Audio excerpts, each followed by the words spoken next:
Bem, nós vamos dar continuidade à nossa série de Eclesiastes. E a nossa mensagem hoje, o título dela é Como se alegrar em um mundo de injustiças. Como se alegrar em um mundo de injustiças. Meus irmãos, nós somos, naturalmente, seres newtonianos. Você vai dizer, que é isso? A gente enxerga o mundo e a gente entende muito da dinâmica do mundo a partir das leis de Newton. Não sei se vocês lembram ali, aí no tempo de escola, física, as leis de Newton. Que diz que toda ação gera uma reação de mesma intensidade, porém de sentido contrário. E aí, revisou? Vai tirar 10 no Enem? Mas nós não aplicamos essa perspectiva apenas às forças físicas. Aplicamos também, na nossa compreensão a respeito do mundo, no universo.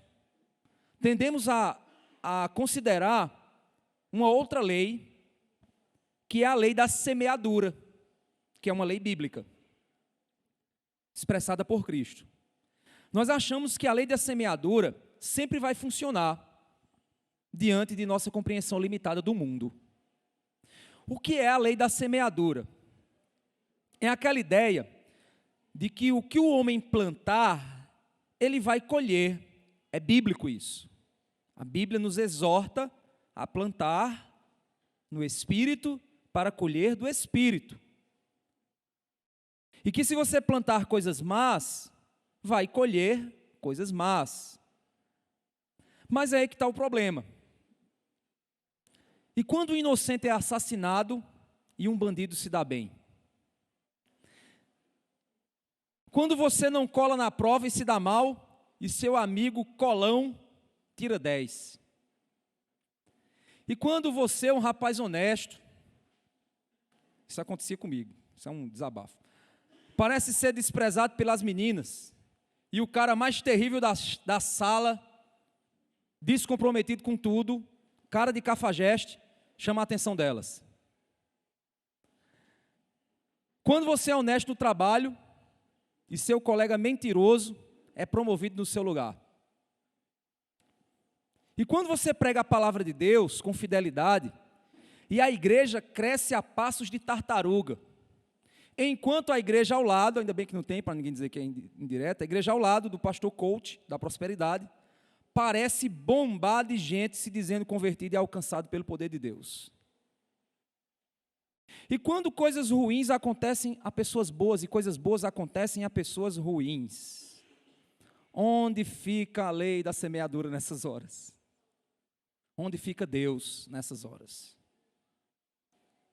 Onde é que ficam as leis de Newton nessas horas? Bem-vindo a um dos problemas mais comuns enfrentados por nós cristãos, nesse mundo quebrado debaixo do sol. Como explicar ao mundo que, diante da injustiça, muitas vezes Deus parece não fazer nada. Eita!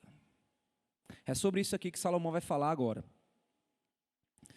Para a gente entender um pouquinho o contexto, após Salomão falar sobre sabedoria, como aquela que torna os nossos olhos melhores, para enxergar as coisas como realmente são, tornar a nossa vida melhor de ser vivida, apesar de lutas e tribulações. Salomão também falou sobre como a sabedoria nos ajuda a fugir de confusões, quando a gente vive com temor e dependência de Deus. Na última mensagem, nós vimos sobre como a sabedoria nos ajuda a lidar com as autoridades, que somos chamados a respeitar as autoridades, mesmo elas sendo justas ou injustas. Como a sabedoria nos ajuda a nos livrar de um dia, se formos autoridades sobre alguém, não usar isso para trazer juízo sobre nós, ou juízo sobre os outros, porque nós somos maus líderes. Ele trabalhou alguns assuntos práticos sobre ver as coisas com os olhos sábios, confiantes em Deus, fugir das confusões usando a sabedoria, depender de Deus, se portar com sabedoria em um mundo de autoridades usadas pela autoridade suprema, pois os líderes são usados por Deus, sendo bons ou maus. Ele agora vai nos falar sobre como lidar em um mundo que não faz sentido algum na hora que a gente olha as injustiças. Olha que interessante se a gente for resumir essas lições para a gente chegar no contexto. Primeiro, enxergar o mundo confiando em Deus. Visão de eternidade. Você tem que aprender a ampliar a sua forma de enxergar a vida. Senão você vai entrar em parafuso. Você não vai aguentar. Viver longe de confusões ao depender e temer a Deus. Ou seja, lute contra o pecado. O pecado são promessas vazias, ilusões, armadilhas que te destroem. Não brinque com o pecado. Terceiro, se portar em um mundo diante da autoridade suprema de Deus. Entenda o seguinte: a vida sábia compreende que Deus é a autoridade suprema sobre tudo. Ele é soberano. Então, mesmo que uma autoridade seja ímpia, Deus continua soberano. Isso é vida de sabedoria. E o que é que ele vai trabalhar agora? Como olhar um mundo de injustiças e mesmo assim se alegrar, se motivar a trabalhar e talvez até não colher o que você plantou, enquanto outros podem colher no seu lugar. Ou seja, como se alegrar em um mundo injusto? É esse o foco aqui que ele vai trabalhar, vai nos ajudar. Primeiramente, ele vai traçar um quadro deprimente. O maior desafio de pregar o livro de Eclesiastes é que você precisa pregar o livro de Eclesiastes tendo a percepção teológica e filosófica da Bíblia. Porque senão você vai deixar o povo com depressão. Porque o livro de Eclesiastes é o livro da realidade. É o choque de realidade.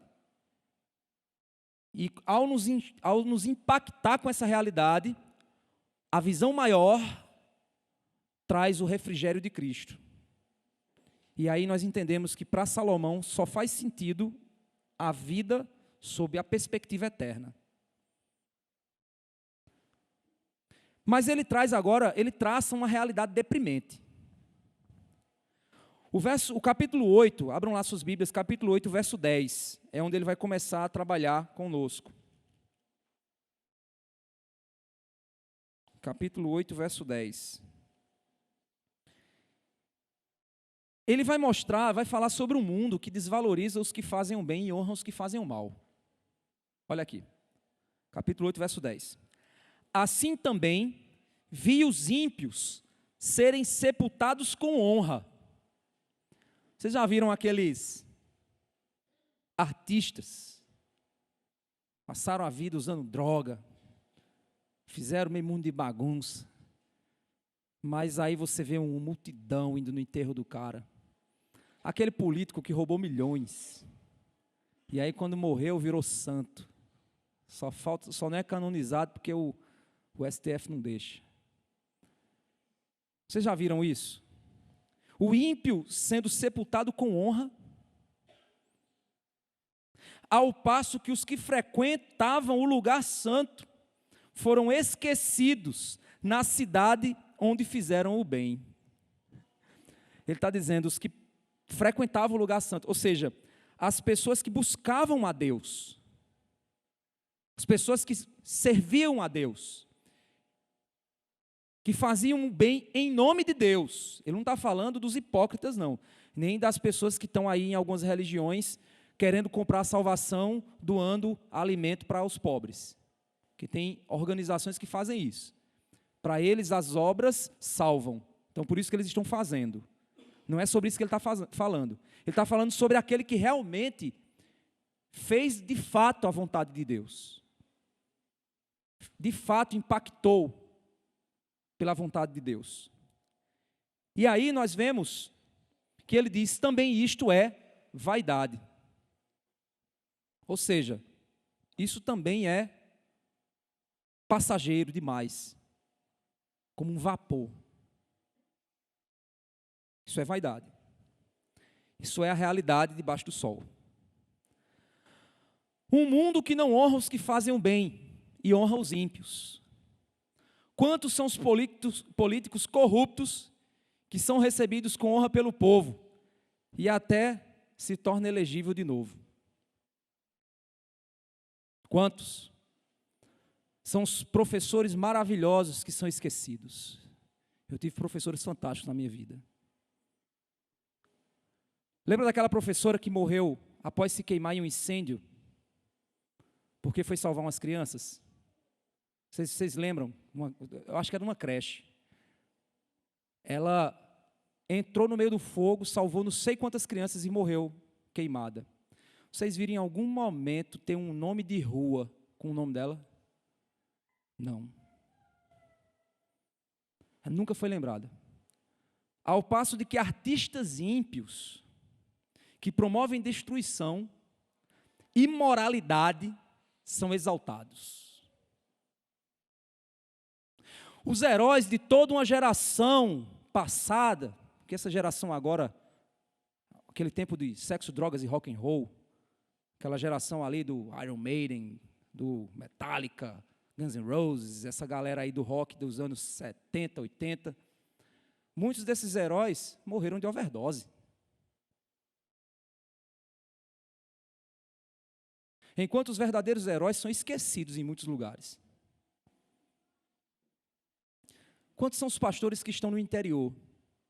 Missionários nas tribos. Organizações de apoio aos que sofrem. Pessoas que fazem trabalhos fantásticos. Eu conheci um pastor, faz um trabalho em Pernambuco, com pessoas drogadas, pessoas ex-dependentes químicos. E, rapaz, que trabalho fantástico que ele faz lá. E ele me contando as dificuldades, as lutas. E é interessante que você não escuta pessoas assim serem lembradas. Quantos são os artistas que nada fazem a não ser ganhar dinheiro com o seu nome e são exaltados? Esse é o mundo que nós vivemos. No verso 11, ele faz uma afirmação que é a condição, eu creio que é a condição do nosso país. É óbvio que isso aqui é uma condição universal. Mas é terrível quando ele diz no verso 11: como não se executa logo a sentença contra uma obra má, o coração humano está inteiramente disposto a praticar o mal. Quando a justiça não age contra o mal, os que praticam o mal são incentivados a praticar ainda mais. É aquilo que a gente conhece como impunidade. No nosso país, meu querido irmão, quiser ser ladrão, roube muito. Porque se você roubar pouco, você vai apodrecer na cadeia. Mas se você roubar muito, pode ter certeza que vai ter juiz até em lugares especiais te defendendo. E isso incentiva ainda mais as pessoas a entrarem em lugares onde elas possam roubar muito. Porque, afinal de contas, se você roubar muito, você vai ser protegido pela própria estrutura que você roubou. Quando a impunidade se torna comum no meio do povo, o incentivo à maldade se torna ainda maior, pois os ímpios, quando percebem que nada ocorre contra eles, continuam a praticar maldade. Muitas vezes eu já vi relatos de policiais que dizem que vão prender uma pessoa e o bandido olha para a cara dele e diz assim: amanhã eu estou fora, e zomba da cara do cara. Já vi policiais dizendo que se sentem como se estivessem enxugando gelo. Enxugando gelo. E quem vive na prática da criminalidade, né, no mundo do crime, a cadeia é só uma temporadazinha para ele poder... É uma outra dimensão do seu trabalho. Terrível, irmãos. Alguns justos, por isso, acabam sendo tentados a pecar, pois eles acham que em um mundo que não os valoriza, por que fazer o certo? Assim os ímpios são incentivados a praticar mais maldade e os justos são desencorajados a praticar o bem. O ciclo do mal aumenta ainda mais.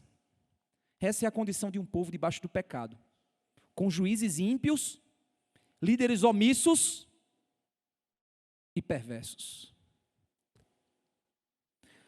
Aí onde está o grande teste do justo. Ser brasileiro é um teste para o crente. Vocês conhecem o jeitinho brasileiro? Eita, que jeitinho terrível. País da cultura da corrupção. Esse é o nosso país. Dar um agrado para o atendente fazer uma coisa, passar algo na frente, mentir para conseguir algo, furar uma fila,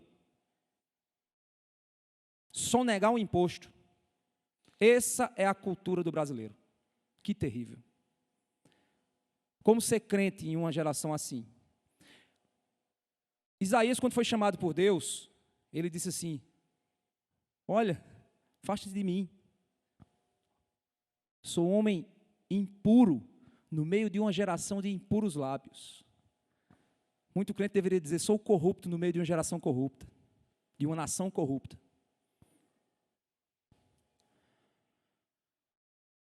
Pois existem pessoas que não praticam o mal porque temem as autoridades civis, certo?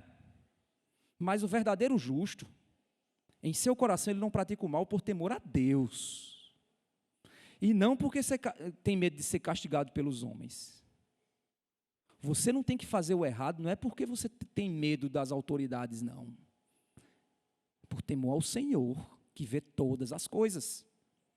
Essa é a diferença entre os homens honestos e os santos. Deus não nos chamou para a honestidade, meu querido irmão. Ele nos chamou para a santidade. Porque santidade é vivida no contexto do coração e não na ficha criminal. Baixar aqui a ficha criminal da maior, eu espero, né, a maioria dos irmãos aqui, totalidade, não tem nenhum crime na sua, no máximo uma multa de trânsito.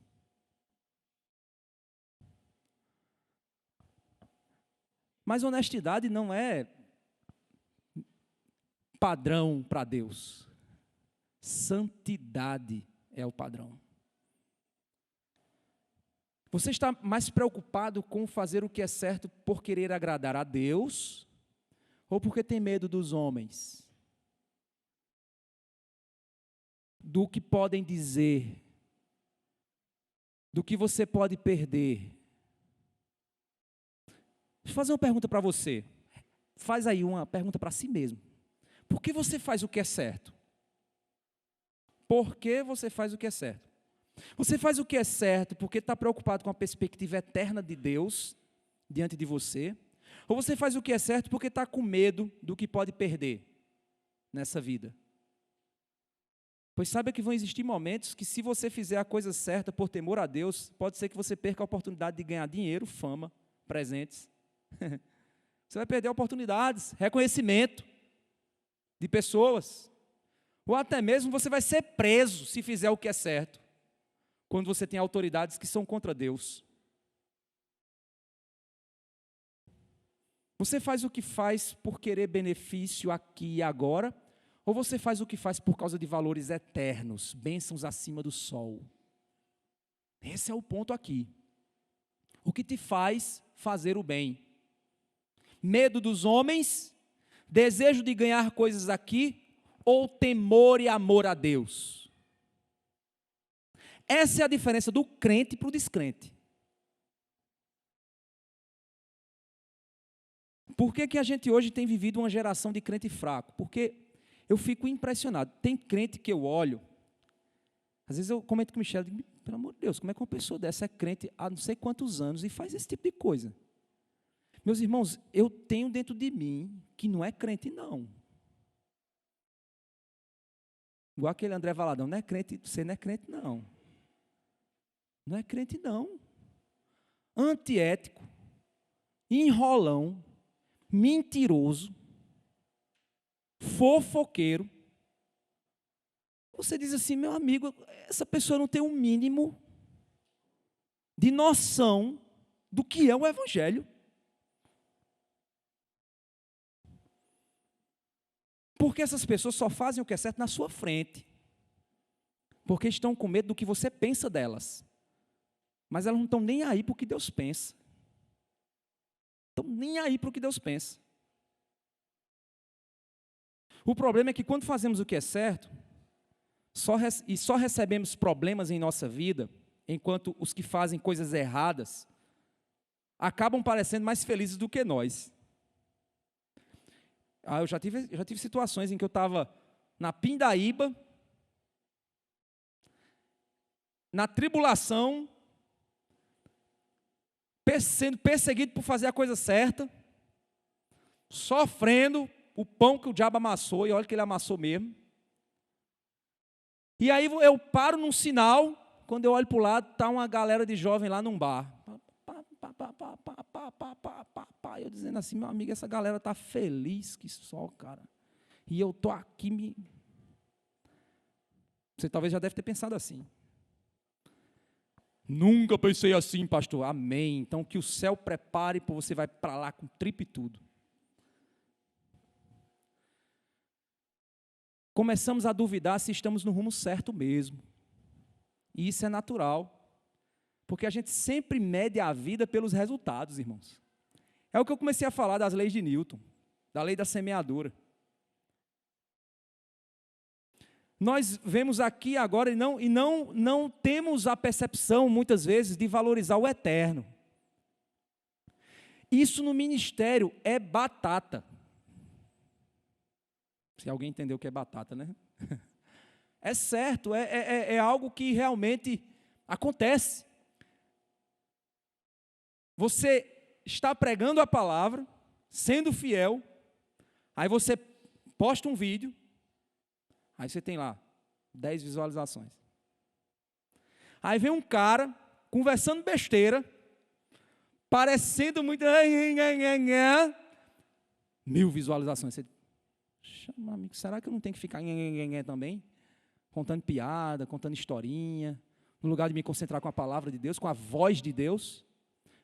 Acontecem essas dúvidas no nosso coração. Pastor, você pensa isso? Penso sim. Penso sim. Porque a gente é assim, gente. A gente olha para os... A igreja começa, se converteu 20 pessoas nesse culto. Oh, glória, muito resultado.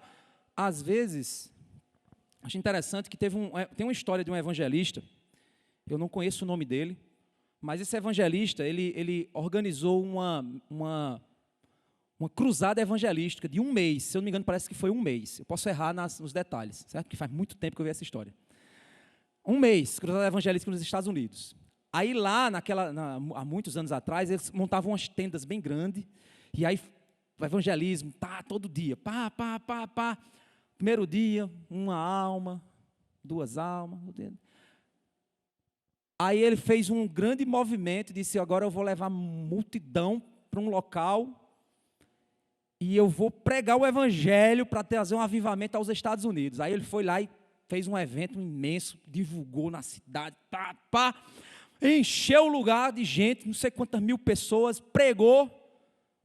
E agora, quem entrega a vida a Jesus? Aí um jovenzinho levantou a mão, só um jovem naquela noite. Aí o evangelista, isso descobriram porque depois pegaram a agenda do evangelista e ele anotava, era como se fosse um diário, ele abria o coração na agenda dele. Fizemos todo um movimento, nos esforçamos, gastamos muito recursos e tal, e não conseguimos, e só conseguimos 1 alma. Eu estou extremamente frustrado, mas pelo menos eu peguei o nome do jovem, Billy Graham. Oh, evangelismo abençoado. Oh, evangelismo abençoado. Porque a gente mede as coisas pelos resultados. Humanos, por números. Por números. Eu tive agora recentemente num congresso do mestrado que eu estou fazendo, e a gente teve um palestrante, foi o Bruce Miller, que ele é especialista em formação de líderes. Rapaz, o cara deu um sarrabui lá, a gente lá, os pastores estavam lá. Teve uma coisa que ele disse assim, quem entrou na terra prometida? Josué. Quem preparou ele? Moisés. Josué fez uma obra maior do que Moisés. Aí ele disse assim: quem fez mais milagres no Antigo Testamento? Profeta, Eliseu. Quem preparou ele? Elias. Eliseu fez mais obras que Elias. Aí ele continuou: quem chegou mais longe como apóstolo no Evangelho? Paulo. Quem preparou ele? Barnabé. Quem alcançou o mundo com o Evangelho? 12 homens. Quem preparou eles? Jesus. Ele disse: pode ter certeza que pessoas que você está preparando na sua igreja, você talvez não consiga fazer uma grande obra. Mas o que a Bíblia nos mostra é que as pessoas que nós preparamos fazem obras maiores do que nós. Então prepare líderes. Prepare líderes. Aí eu segurei o choro, porque eu sou macho. Mas eu pensei: meu Deus, o que será que a Batista da Graça vai fazer? A gente mede resultados de maneira errada. Deus tem os seus propósitos. Deus tem os seus planos. Tranquilo, viu? Eu vou chorar de vez em quando. Eu choro, viu, gente? É porque eu choro no meu recinto.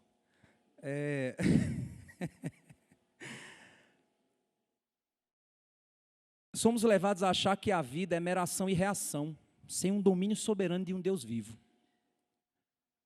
É como se achássemos que o universo é um amontoado de forças que podem ser controladas. Se a gente souber apertar os botões certos na máquina do universo, vai nos dar o que desejamos. A gente pensa que o universo é um videogame. Mas quando nos deparamos que nem sempre você aperta o botão para frente do bonequinho, o bonequinho vai para trás, você percebe que, eita, essa máquina não vai dar o que eu desejo. Me esforcei tanto, corri tanto, vai dar errado. Mas quando nos deparamos que nem sempre essa matemática é assim, podemos entender que realmente é difícil. Mas se soubermos que existe um Deus justo que controla tudo e que no meio de toda essa injustiça parece que Ele não está fazendo nada, aí piora a situação. Peraí, tem um Deus soberano. Imagina quando eu comecei a falar isso, que você diz: Deus é soberano. Mas esse Deus soberano parece que não está fazendo nada. Cadê Deus? Aquela música: socorro Deus, socorro Deus. Aí é que a crise aumenta. Pois não somente pensamos se estamos no rumo certo, mas pensamos se vale mesmo a pena continuar fazendo o que fazemos por Deus. Pastor, não. Meu irmão, se você ainda não chegou numa crise dessa, você vai um dia passar por ela. Você vai passar. Você só não vai passar se você estiver na gandaia. Na gandaia você não passa não, porque você já está no desmantelo mesmo. Então, que crise para quem já está na crise. Para quem já é a crise, né? Você acha que esse pensamento é complicado? E se eu disser que existe um salmo que fala exatamente isso? Um homem de Deus que expressou exatamente essa forma de pensar. Vamos olhar para esse salmo? A gente vai só ler esse salmo, certo? E a gente vai chegar com o pensamento do salmista para o texto de Salomão aqui. Então vamos lá para o Salmo 73. Abram suas Bíblias no Salmo 73.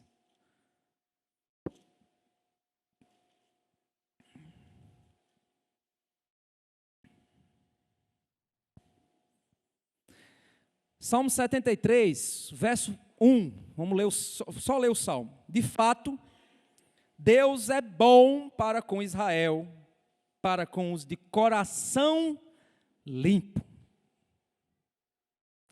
Quanto a mim, eita, agora começou. Porém, quase me resvalaram os pés. Pouco faltou para que se desviassem os meus passos, pois eu invejava os arrogantes ao ver a prosperidade dos maus. Para eles não há preocupações, o seu corpo é forte e sadio, não partilham das canseiras dos mortais, nem são afligidos como os outros. Um detalhe aqui, eu sei que eu disse que só ia ler, né? Mas porque tem umas coisas que vai vir na minha cabeça. Gente, eu fico impressionado como é que tem gente que vai numa noite, numa festa, e consegue gastar R$1.500 numa noite. Eu digo assim: meu Deus, onde é que esse povo arruma dinheiro? Vocês conhecem, não sei se algum aqui já foi dessa vibe. Talvez já tenha sido dessa galera que vai numa festa, numa farra, gasta R$2.000, R$2.500. Meu Deus do céu, quando quebra a perna do meu óculos, eu fico desesperado. Ah, a perna do meu óculos quebrou. Aí bota um arame, né, para tentar sobreviver. Mas o cara vai para a farra, gasta R$1.500. E aí você vai olhar o cara, o emprego dele é um emprego comum. Você diz, danado, esse cara arruma dinheiro para isso. E eu aqui, igual o pai de Cris, em 3 empregos e não consigo. Gente, ele continua dizendo no verso 5, não partilham das canseiras dos mortais, nem são afligidos como os outros. Por isso a soberba os cinge como um colar e a violência os envolve como um manto, ou seja, eles contam vantagem. Os olhos saltam-lhes de tanta gordura, do coração deles brotam fantasias. Zombam e falam com maldade, falam da opressão com arrogância. Abrem a boca para falar contra os céus e a língua deles percorre a terra. Por isso o seu povo se volta para eles e os tem por fonte de qual bebe com avidez. Eles dizem, como Deus ficará sabendo? Por acaso o Altíssimo tem algum conhecimento? Eis que estes são os ímpios e sempre tranquilos aumentam suas riquezas. Eita, que quadro. Aí verso 13. Com certeza, olha só, foi inútil conservar puro o meu coração e lavar as minhas mãos na inocência. Pois o dia inteiro sou afligido, cada manhã sou castigado. Se eu tivesse pensado em falar tais palavras, já aí teria traído a geração de teus filhos, ó Deus. Em só refletir para compreender isso, achei que a tarefa era pesada demais para mim. Aí o verso 17 é a rasteira de Deus. Até que entrei no santuário de Deus e descobri qual seria o fim deles. Tu certamente os pões em lugares escorregadios, os fazes cair na destruição, como são destruídos no instante, são totalmente aniquilados de terror, como acontece com um sonho, quando alguém acorda assim, ó Senhor, ao despertares, desprezarás a imagem deles. Quando o meu coração estava cheio de amargura, e o meu íntimo se comoveu, eu estava embrutecido e sem entendimento, era como um animal diante de ti. Ele diz assim, Senhor, eu estava me comportando como um bicho, bruto, na tua presença. Oh Deus, me perdoa, perdoa esse jumento, esse burro, perdoa Senhor.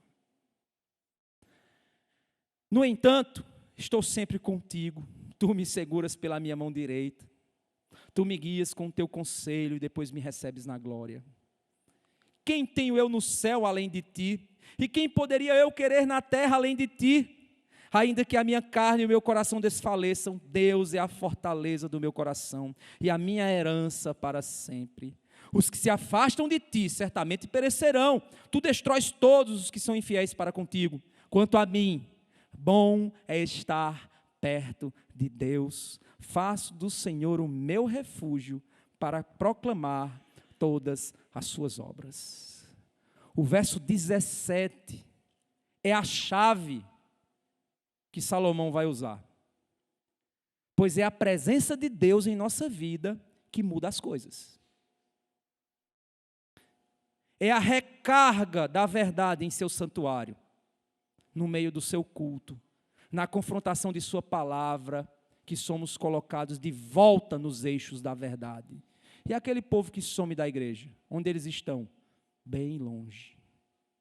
E os seus corações? Bem sujos.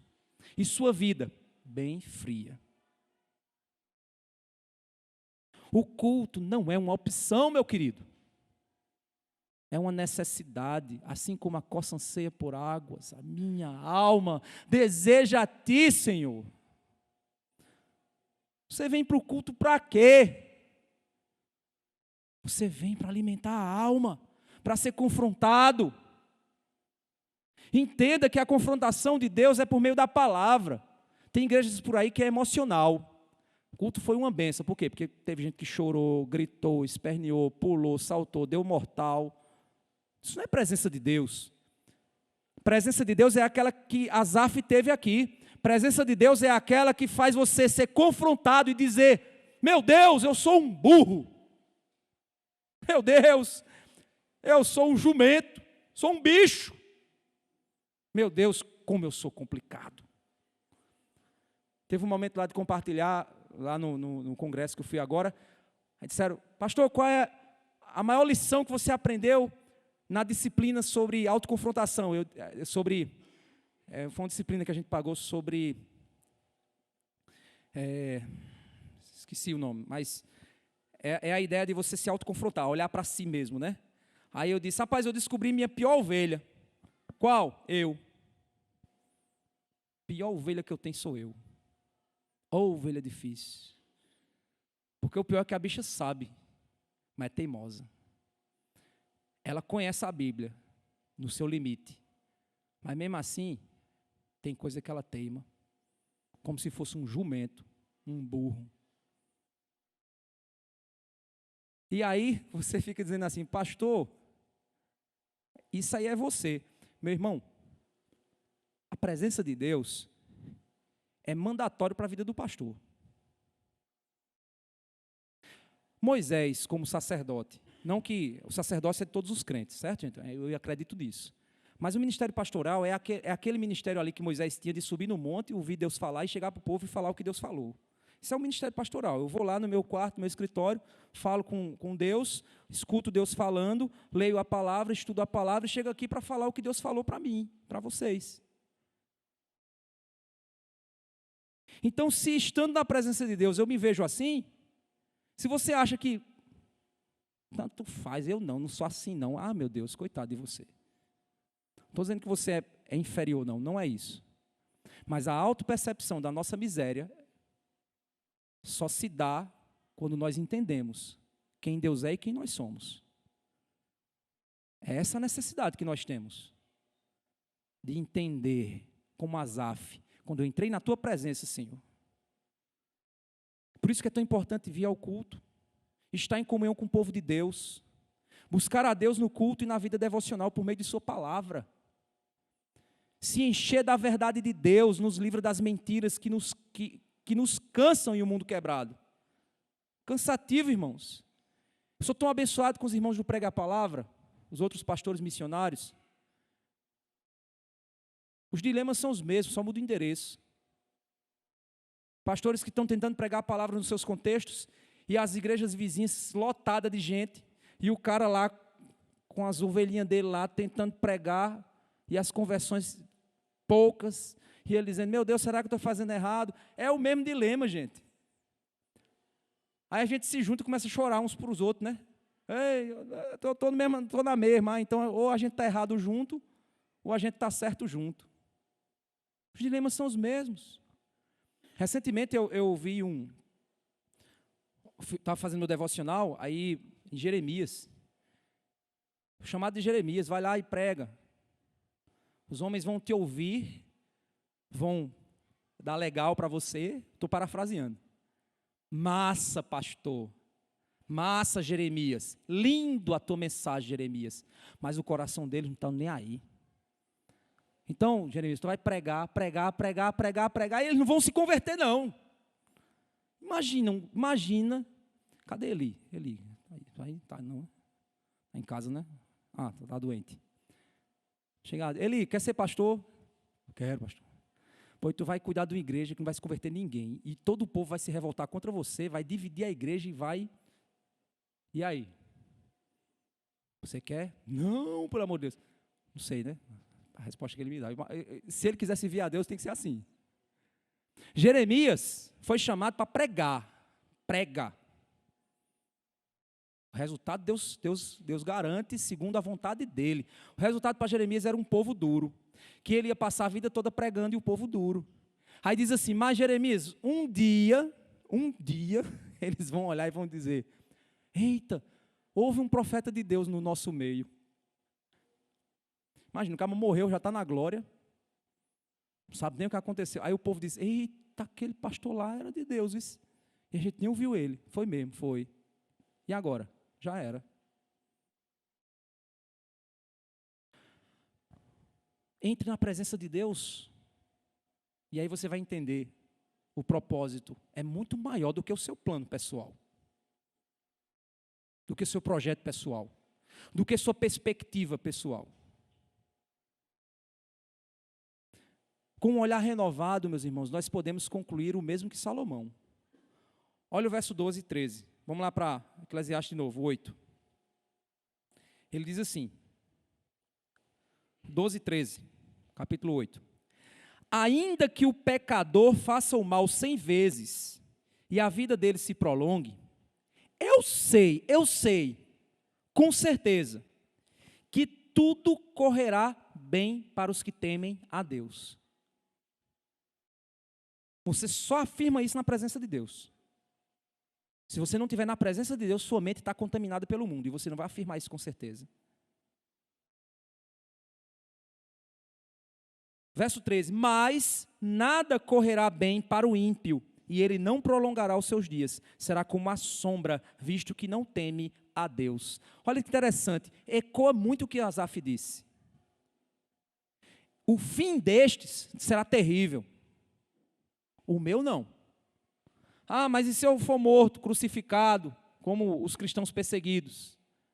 Mas o meu fim não vai ser ruim, vou para a glória. Porque depende do tamanho da perspectiva que você enxerga. Depende do que você considera bênção de Deus.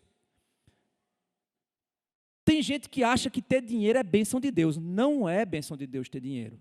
Pode ser e pode não ser. Tem gente que quando está na pindaíba, o cara é orando, nos cultos de oração, buscando a Deus, servindo a Deus e tal. Fica bem de vida, deixa. Não, eu vou seguir meu caminho. Aí já aconteceu situações de eu chegar para a pessoa e perguntar, mas meu irmão, você não está vendo que você está errado? Pastor, eu tenho sido tão abençoado por Deus, que eu tenho certeza do que eu estou fazendo. Espera aí, cara, tu está pecando. Mas olha os resultados. É como se você estivesse dizendo assim, cara, tu está errado. E o cara diz, mas olha a minha vida como está dando certo. Então eu só posso estar certo. Não, mas a palavra diz que você está errado. Essa palavra aí talvez foi escrita equivocada. Pois é. Sabe por quê? Porque a visão desse tipo de pessoa, desse tamanho, ele está enxergando agora. Ele está esquecendo a eternidade. Está esquecendo a eternidade.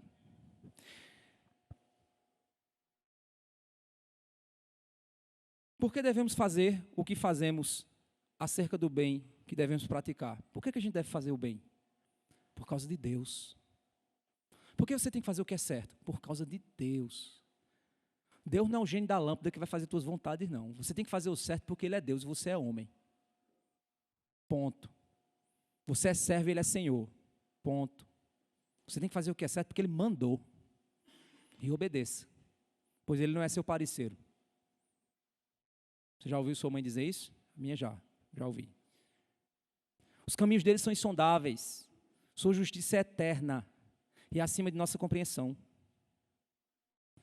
Existe um outro ponto que às vezes nos leva a querer fazer o bem, que é a honra de receber o reconhecimento.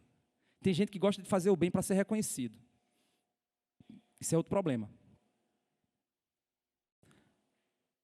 Mas aí vem outro verso que reforça que nesse mundo não é sempre assim. Essa expectativa pode quebrar. Olha o verso 14. Ainda há outra vaidade sobre a terra. Justos que são tratados segundo as obras dos ímpios, e ímpios que são tratados segundo as obras dos justos. Digo que também isto é vaidade. Ou seja, o ímpio é tratado como se fosse justo, e o justo é tratado como se fosse ímpio. O ponto é esse.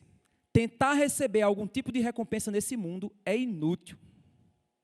Pois a injustiça presente nele vai te tratar de uma forma que você muitas vezes não merece.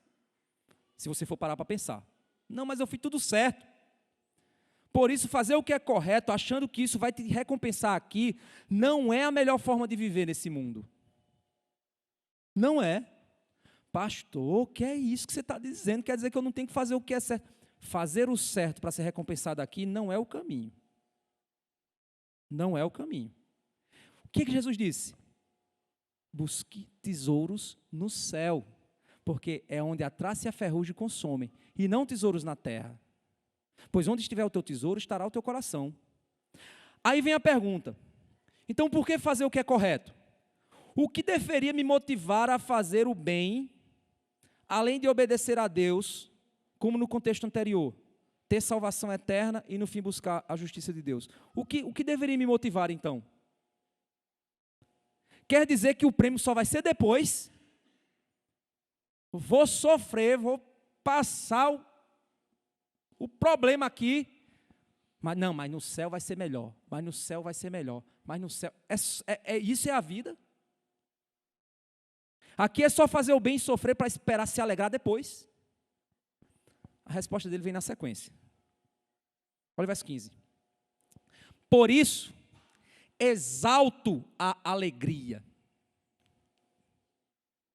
Porque para o ser humano não há nada melhor debaixo do sol, ele não está falando nada melhor eternamente, não é isso que ele está dizendo.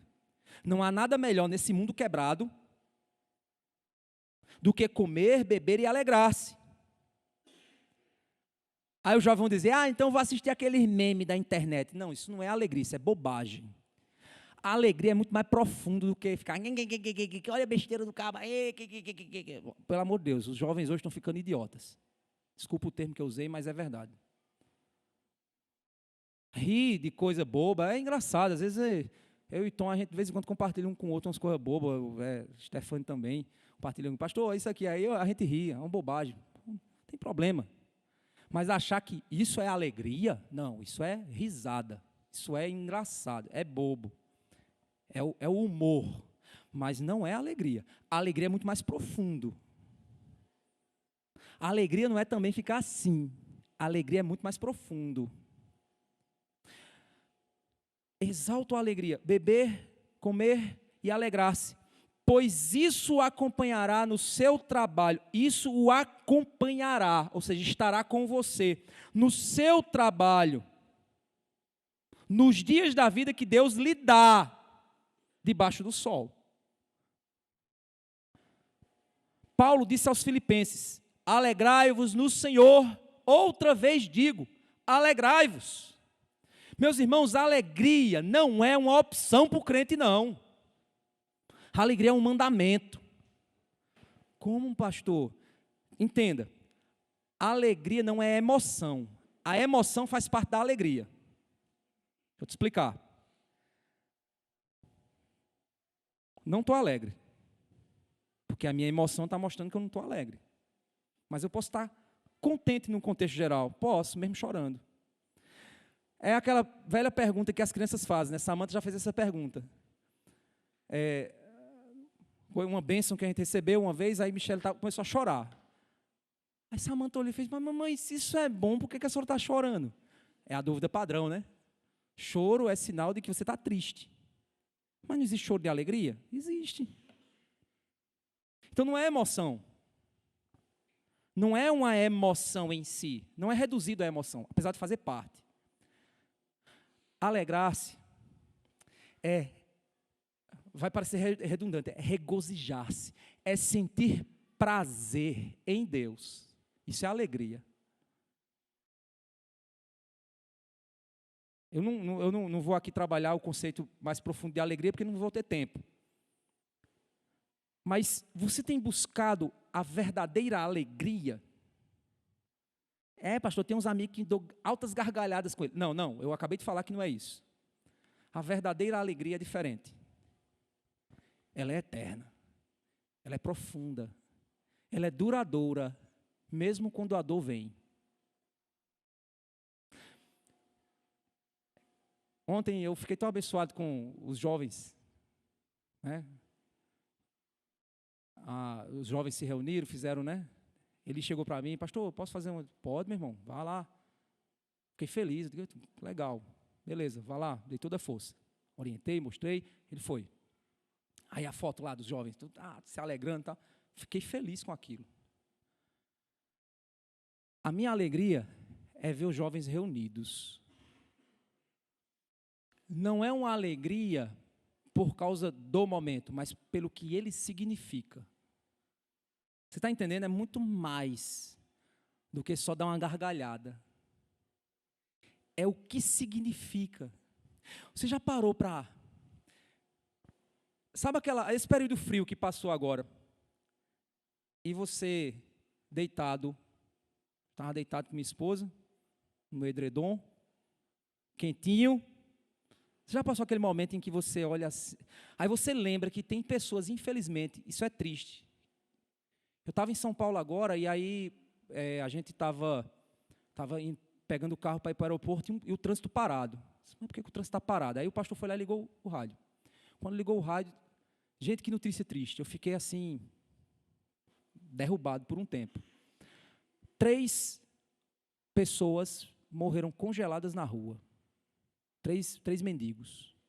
E aí eles estavam, os carros pararam, os bombeiros com, sei lá, com SAMU e tal, para pegar os corpos. Gente, eu fiquei pensando, meu Deus, eu estive lá, deu um dia, deu 9 graus. Seus ossos doem. Você dói no osso. Para quem tem chikungunya, o frio é maravilhoso. Lindo. Eu fiquei pensando, meu Deus, que tristeza, que morte terrível. Que morte horrível. Aí, nesse mundo, você está lá no quentinho do seu quarto, com a pessoa que você ama, e dizendo assim, meu Deus, eu não mereço isso. Aí surge dentro de você o quê? Alegria.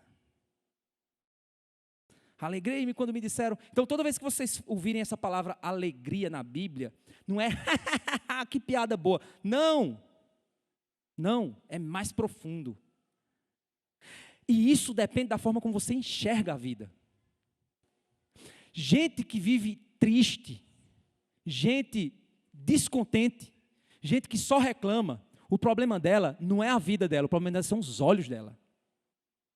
O problema está no olho. Se os teus olhos forem maus, todo o teu corpo será. O problema é esse. Essa recompensa, essa alegria de fazer o bem, ela existe.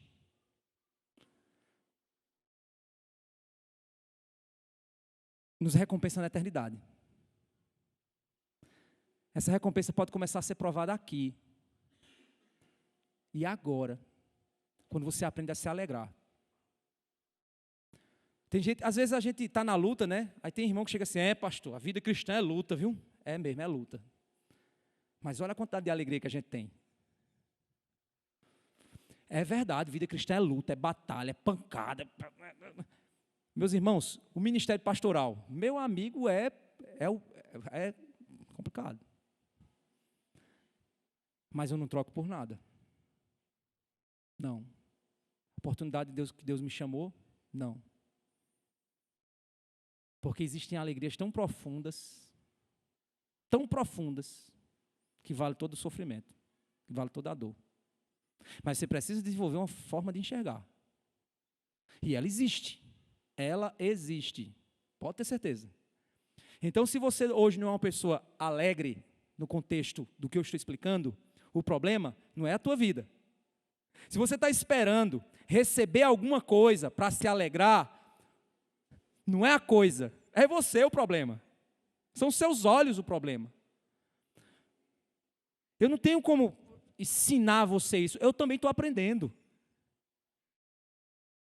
Mas uma coisa eu te digo, alegrai-vos no Senhor. Aprenda a olhar a vida sob os olhos da perspectiva de Deus, sobre a eternidade. É impressionante, eu vejo, às vezes eu conheço outros pastores, né? Eles dizem, rapaz, e a pandemia? Não, a pandemia esvaziou minha igreja, Meus irmãos, a gente recebeu 30 membros na pandemia. Oh, que pandemia abençoada. Oh, que maravilha. Como pode, pastor? Você está sendo insensível com os que sofrem. Não, eu estou olhando as coisas sob uma perspectiva muito maior.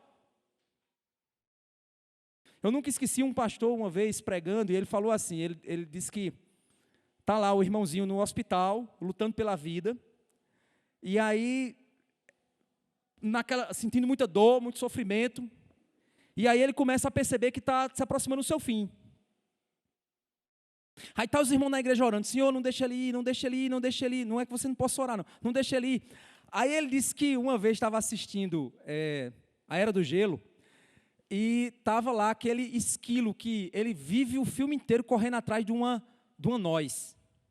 Aí ele vai para o céu de nozes. Quando ele olha lá, está a noz gigante diante dele. E aí os olhos dele brilham, e aí ele começa a correr em direção a noz. Finalmente, depois de 3 filmes, ele vai finalmente alcançar a noz. E aí quando ele vai se abraçar com a noz, aí uma força chupa ele, vai... Aí ele, bum, cai no chão, porque tinha alguém ressuscitando ele. Aí ele levanta irado e começa a bater na pessoa que estava ressuscitando ele. Gente, às vezes a morte, se a gente encarar sob a perspectiva da eternidade, é até estranho para o crente, para o mundo, né? Quando o crente fala dela. É claro que a gente tem medo da dor, é claro que a gente tem medo, mas, gente, olham para uma perspectiva maior. É um novo começo com Cristo. Não devemos desejar de modo mórbido, né? Como se fosse... Não, porque temos um propósito para cumprir aqui. Uma vida que Deus nos deu debaixo do sol. Mas mude sua forma de enxergar a dor. Mude sua forma de enxergar o sofrimento. Mude sua forma de enxergar as coisas da vida. Por isso que ele diz, comer, beber e alegrar-se com o fruto do seu trabalho, pois ser grato a Deus pelo que você tem, aprender a estar contente em toda e qualquer situação, é a melhor bênção de se ter debaixo do sol. Esperar se alegrar apenas no fim de tudo não é o caminho.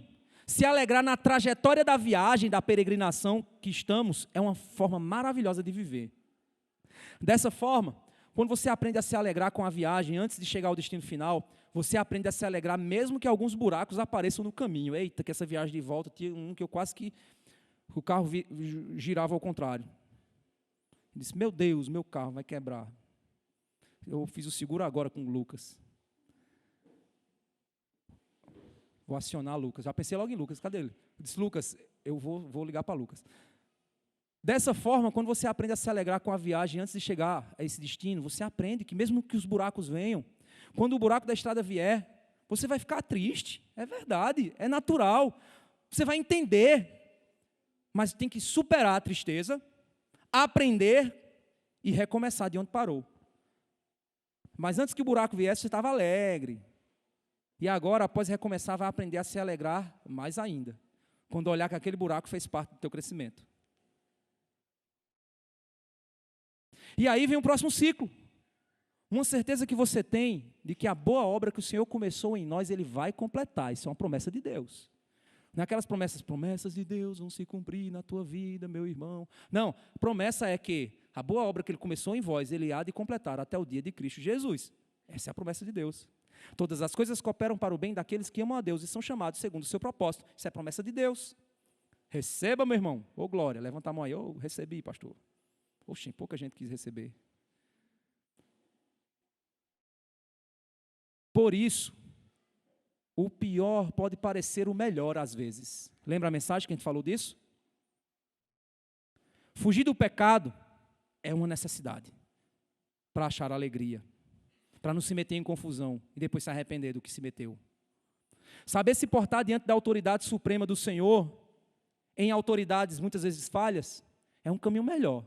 Você está revoltado com política? Ah, miserável, esse bozo. Pelo amor de Deus. Vai orar pela vida do cara? Porque a tua revolta não vai mudar em nada. Mas só você vai criar úlcera. Tanta raiva. E não vai resolver nada. Sabe se portar diante da autoridade suprema do Senhor? O que Ele realiza? Esse é sempre um caminho melhor. Isso foi a mensagem anterior. No fim de tudo, mesmo que as coisas não saiam do jeito que esperamos, porque esse mundo é injusto, viu? Podemos ter a certeza de que vamos chegar na Jerusalém Celestial. Porque os caminhos do Senhor não são os nossos caminhos. Os pensamentos do Senhor não são os nossos pensamentos. O mundo não é um videogame que Deus entregou o controle na tua mão. O controle está na mão dele. Você é o bonequinho. Você é o bonequinho do videogame. O problema é que lá no bonequinho, quando ele morre, ele volta, né? A gente vai voltar para a eternidade. Mas o controle não está na tua mão, então desiste. Não viva fazendo coisas boas porque quer bons resultados aqui, como se a vida fosse um jogo de videogame. Faça o correto por amor a Deus, e porque fazer o bem traz alegria profunda, mostra que a eternidade é sempre melhor, olhar as coisas pela eternidade é melhor, se alegrar em ter a oportunidade de ser livre do pecado para poder obedecer, se alegrar na viagem, na trajetória, na peregrinação e chegar no tão sonhado lugar. Essa é a nossa vida. Peça a Deus que você odeie o pecado e que você ame obedecer à lei de Deus. Se alegra olhando para a vida com um quadro maior, porque todas as coisas cooperam. Saiba também que a melhor forma de não se perder nesse mundo de injustiça é se manter sendo relembrado dessa justiça toda vez que entrar na presença do Senhor. Uma das ferramentas para se entrar na presença do Senhor é o culto. O culto é a renovação do teu coração. Você precisa entender isso. Você precisa aceitar isso. Vamos orar? Deus santo e amado, obrigado, Senhor, por tua graça e bondade. Nos ajuda, Senhor Deus, a crescermos em teus caminhos como teu povo, a aprendermos a nos alegrar na tua presença, a entendermos a vida sob uma perspectiva muito maior do que somente olhar para o aqui e o agora, e entender que fazer o bem não é para obter bons resultados no aqui e no agora, mas fazer o bem é para se alegrar aqui e na eternidade. Ó Deus Santo, obrigado. Obrigado por tua graça em nossas vidas, obrigado porque o Senhor nos comprou com alto preço para vivermos santos, para vivermos distantes desse mundo, para vivermos nesse mundo, mas sermos sal e luz, estando nele. Obrigado por tua graça, Pai. Abençoa e que essa palavra, ela fixe em nosso coração. É o que te pedimos em nome de Jesus. Amém.